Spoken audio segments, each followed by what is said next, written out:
To, assalamu alaikum ya ku jama'an Najeriya gabaki ɗaya. Sunana Khadija Ibrahim, wanda aka sani da maman Habu maman makafi a nan Fafe. Su biyar ne mazaje kuma duka. Babban da ya kai kamar shekara 38, mabi da shi kuma shekara 36.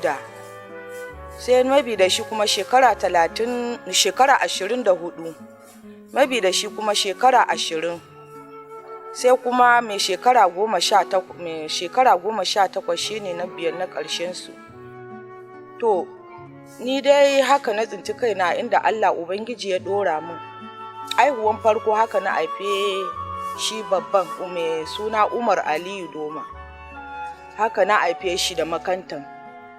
Na sake kuma na haife na biyu mai bin sa kenan shi ma Abubakar Umar Aliyu Doma, shi ma haka na haife shi.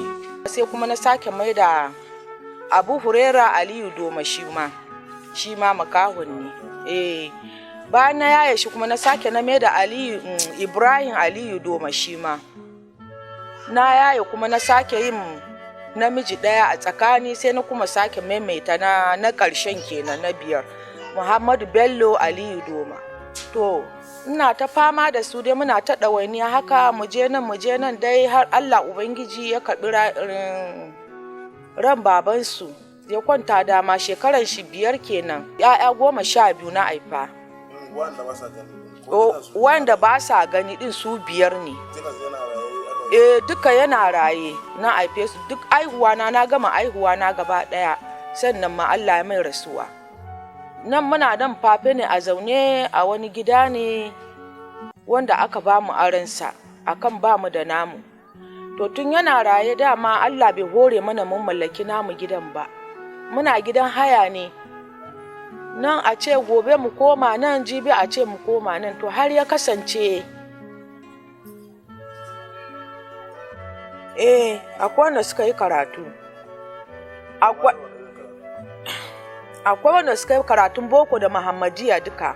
To shi kuma Ibrahim Aliyu din, shi kuma a makarantar Allah ɗora masa wata tsautsai wanda ya gamu da aljannu suka haukatar da shi. Shekara 6 kenan yanzu yana gida, muna fama da shi.